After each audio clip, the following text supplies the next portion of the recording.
Ito yung parallel axis method. So, dito natin makikita yung moment of inertia.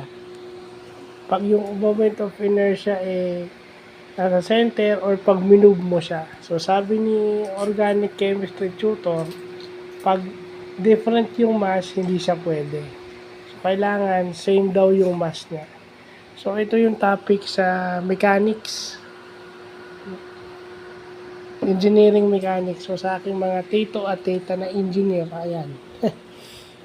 Tsaka sa mga kong architect. So, maganda't na pag-aaralan natin to. Kasi, ito yung principles behind dun sa mga nakikita nating mga sa pang-araw-araw nating buhay. Ito pala yun. May science principle, may mechanics principle behind this. So, yun lang yung ating nakikita na ating pwedeng yung pinakamadali pero bukas siguro mag-i-explore pa tayo ng mas pa rito. So, yun lang po.